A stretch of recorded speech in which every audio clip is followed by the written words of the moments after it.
Hello students, आज हम कक्षा 12 की मानव भूगोल के मूल सिद्धांत किताब का 5वां चैप्टर देखेंगे, जिसका नाम है प्राथमिक क्रियाएं। इसका कुछ भाग हमने फर्स्ट वीडियो में डिस्कस किया था, तो आज रिमेनिंग पार्ट हम डिस्कस करेंगे। अब हम देखते हैं प्राथमिक क्रियाओं का जो दूसरा प्रकार है वो है कृषि। इस कृषि को हम दो भागों में बांटते हैं। पहला है जीवन निर्वाह कृषि और दूसरा है वाणिज्यिक कृषि। तो जीवन निर्वाह कृषि जो है उसको पुनः हम दो भागों में बांट रहे हैं, आदिकालीन निर्वाह कृषि एवं गहन निर्वाह कृषि। गहन निर्वाह कृषि को पुनः दो भागों में बांटा जा रहा है, चावल प्रधान गहन निर्वाह कृषि एवं चावल रहित गहन निर्वाह कृषि।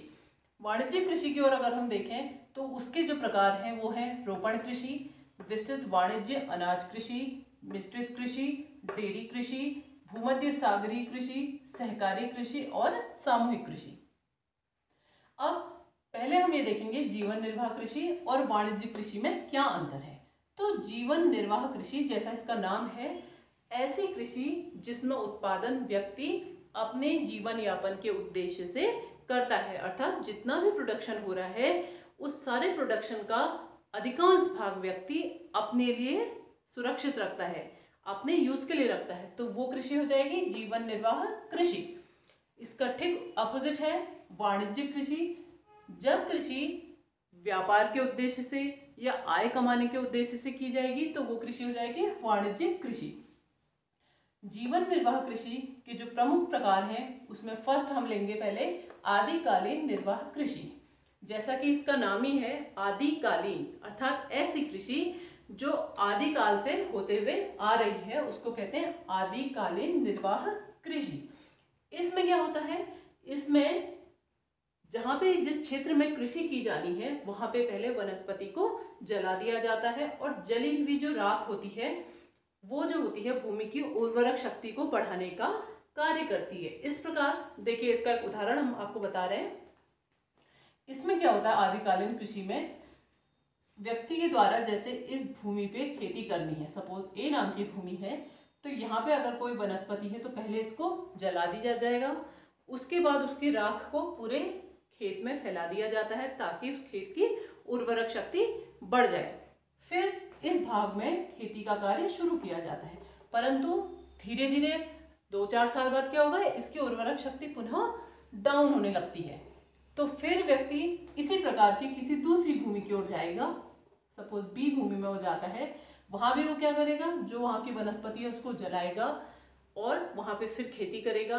और उसके बाद जब यहाँ की उर्वरक शक्ति कम हो जाएगी फिर वो उस भाग को छोड़ के पुनः थर्ड भाग में चले जाएगा खेती करने के लिए। तो हम क्या देख रहे हैं, व्यक्ति 1, 2, 3 ऐसे करते करते आगे की ओर अलग अलग स्थानों पे भूमि में कार्य करने, भूमि में कृषि करने लगता है। तो ये जो इस तरीके की कृषि कार्य है, यानी स्थान परिवर्तित करने की जो एक टेंडेंसी होती है, उसके कारण इस आदिकालीन निर्वाह कृषि का एक दूसरा नाम भी है, वो है स्थानांतरण कृषि। स्थानांतरण का मतलब होता है स्थान परिवर्तित करना, और दूसरा क्या इसमें काम हो रहा है, वनस्पति को जलाया जा रहा है, तो इसके कारण इसको क्या कहते हैं, दहन व कर्तन कृषि, ये भी इसका नाम है। हम देख रहे हैं एक तो क्या हो रहा है, जगह बदल रही है, और दूसरा वहां पे लगातार दहन और कर्तन का कार्य किया जा रहा है। अब बच्चों हम स्क्रीन पे देख रहे हैं, ये है विश्व के आदिकालीन निर्वाहक कृषि क्षेत्र जो हैं, जिसमें से नंबर 1 जो है वो दक्षिण अमेरिका का आदिकालीन निर्वाह कृषि का क्षेत्र है, और जो नंबर 2 है वो मध्य अफ्रीका के क्षेत्र को दिखाता है, और नंबर 3 दक्षिण पूर्वी एशिया के प्रमुख क्षेत्रों को डिनोट करता है। बच्चों हम देख रहे हैं ये दहन और कर्तन कृषि के आपके फोटोज़ हैं।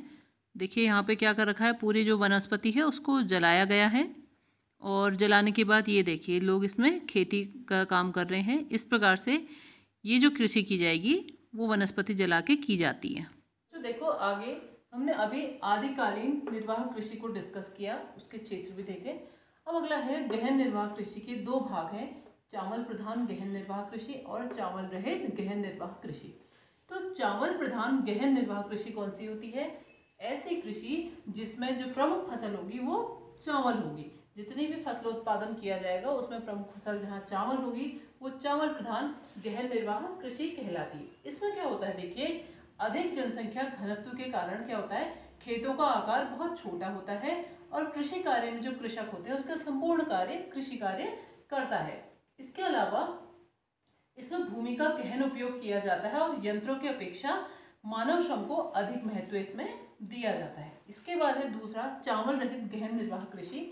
तो चावल रहित गहन निर्वाह कृषि में क्या है, मानसून एशिया के अनेक भागों में जलवायु, मृदा और भौगोलिक कई कारक ऐसे होते हैं जो अलग अलग होते हैं, जिसके कारण ये जो धान इसमें जो है चावल उगाना जिन क्षेत्रों में पॉसिबल नहीं हो पाता, जलवायु की विषम परिस्थितियों में जहाँ चावल नहीं उगा सकते, तो वहाँ पे चावल के अलावा अन्य फसलें उत्पादित की जाती हैं।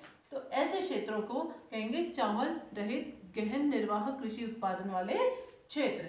इनके अंतर्गत मुख्य रूप से जैसे चीन है, मंचूरिया है, उत्तरी कोरिया है, ऐसे क्षेत्र इसके अंतर्गत आते हैं। यहाँ पे चावल के अलावा जो बोया जाता है वो है गेहूं बोया जाता है, सोयाबीन बोया जाता है या जौ बोया जाता है। तो ये मुख्य अंतर हो गया हमारा चावल प्रधान गहन निर्वाह कृषि और चावल रहित गहन निर्वाह कृषि में। जो नेक्स्ट वाणिज्यिक कृषि है उसमें हम देखते हैं रोपण कृषि को इसमें डिस्कस करेंगे। ये बहुत इंपॉर्टेंट टॉपिक है हमारा। तो इसमें हम देखते हैं ये जो रोपण कृषि है इसकी शुरुआत कैसे हुई और इसकी कौन कौन सी विशेषताएं हैं।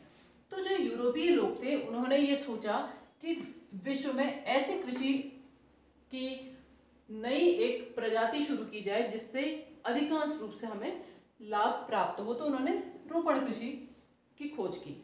अब ये जो रोपण कृषि थी इसको डिस्कस करने से पहले आपको मैं इसके कुछ मुख्य बिंदु बता रही हूँ, फिर उसके बाद इसको डिस्कस करेंगे। तो पहले जैसे हम इसका एक पॉइंट हम ये बना सकते हैं कि इसमें आकार के आधार पे हम इसको डिस्कस कर सकते हैं। दूसरा, फसल के आधार पे इसको डिस्कस कर सकते हैं। तीसरा, पूंजी के आधार पे इसका डिस्कशन हो सकता है।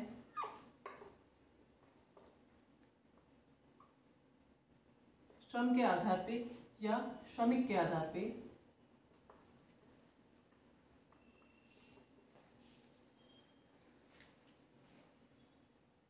ये कुछ मैंने इसके पॉइंट लिखे हैं जिसके आधार पे हम इस पूर्ण रोपण कृषि का डिस्कशन करेंगे। तो सबसे पहले हम जाते हैं आकार पे। आकार का मतलब ये है कि हम ये देखेंगे रोपण कृषि करने के लिए हमें जो फील्ड चाहिए या जो हमें उसमें खेत चाहिए या जो हमको इसमें बागान चाहिए, वैसे बेसिकली ये बागान में की जाती है, तो उनका आकार कैसा होना चाहिए, बड़ा होना चाहिए आकार कि छोटा। तो रोपण कृषि के लिए जो खेत होते हैं या जो बगीचे होते हैं उनका आकार बड़ा होना चाहिए। पहला पॉइंट क्या बन गया कि रोपण कृषि का जो खेत होगा उसका आकार काफी बड़ा होगा। दूसरा, हम ये देखेंगे कि उसमें जो फसलें हैं वो कितनी फसलें एक साथ बोई जा सकती हैं एक बार में। तो जो रोपण कृषि होती है इसकी एक सबसे बड़ी विशेषता ये होती है कि इसमें एक बार में केवल एक ही फसल बोई जा सकती है, अर्थात जिस चीज का भी हम उत्पादन करना चाहते हैं वो केवल एक ही फसल जो कि वो बगीचों में पैदा की जाएगी या उसकी पैदावार वहां पे की जाएगी। यानी इसको हम कह सकते हैं ये एक फसली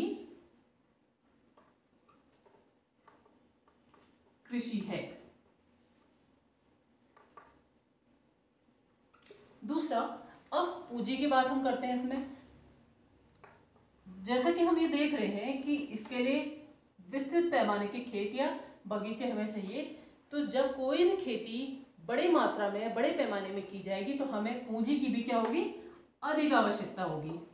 तो हम ये कह सकते हैं कि इसके लिए अधिक पूंजी की आवश्यकता होती। अब लास्ट और वेरी इंपॉर्टेंट टॉपिक कि श्रम कैसे चाहिए। हम ये देख रहे हैं कि जो बगीचे हैं उनका खेत का या बगीचों का आकार बहुत बड़ा है, तो बड़े क्षेत्र में जब भी हम खेती करेंगे तो हमें जो श्रम होगा वो भी क्या होगा, ज्यादा चाहिए होगा, अधिक श्रम की आवश्यकता होगी। एक पॉइंट और है कि इसमें जो खेती की जाएगी, खेती जो की जाएगी वो मशीनों से की जाएगी, या इसको हम कह सकते हैं ये मशीनीकृत खेती है। क्योंकि मशीन से क्यों की जाएगी, क्योंकि हमें मालूम है कि जो खेती की जा रही है वो बड़े क्षेत्र में की जा रही है, उसमें अधिक पूंजी लग रही है, अधिक श्रम लग रहा है, तो ऑब्वियसली जो खेती की जाएगी वो हाथ से नहीं की जाएगी, वरन वो खेती की जाएगी मशीनों के माध्यम से। ये तो हो गई इसकी कुछ विशेषताएं। इसके अलावा इसका अब हम एक वैकल्पिक नाम देखते हैं कि रोपण कृषि को और किस अन्य नाम से जाना जाता है। जैसा कि शुरुआत में मैंने आपको बताया, जो रोपण कृषि है वो बागानों में या बगीचों में की जाती है, तो इसका एक दूसरा नाम जो है वो बागाती कृषि भी है।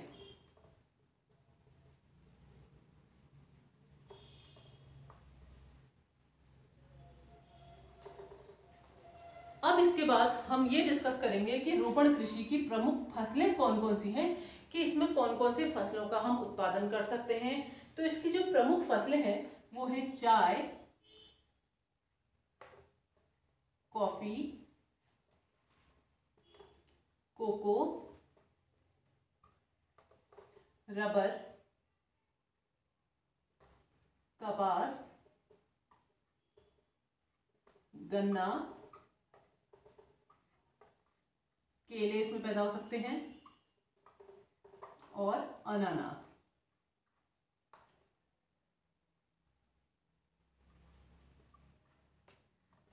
इतने प्रकार की फसलें इसमें एक साथ बोई जा सकती हैं।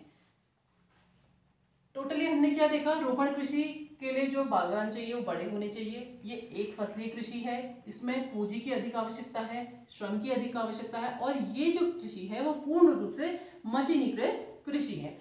अब एक बहुत ही महत्वपूर्ण इसमें क्वेश्चन पूछा जाता है, वो ये है कि फेजेंडा किसे कहते हैं।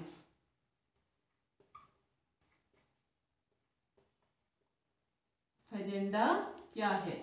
फेजेंडा क्या है, देखिए, ये ब्राजील में जो यूरोपीय लोग जिन्होंने इस कृषि के लिए सबसे पहले प्रयास किया था, उन्होंने ब्राजील में कुछ कॉफी के बगीचे लगाए। तो ब्राजील में जो कॉफी के बगीचे हैं वो आज भी फेजेंडा के नाम से प्रसिद्ध हैं। क्या है ये? ब्राजील में कॉफी, ब्राजील में जो कॉफी के बगीचे हैं वो फेजेंडा के नाम से प्रसिद्ध हैं।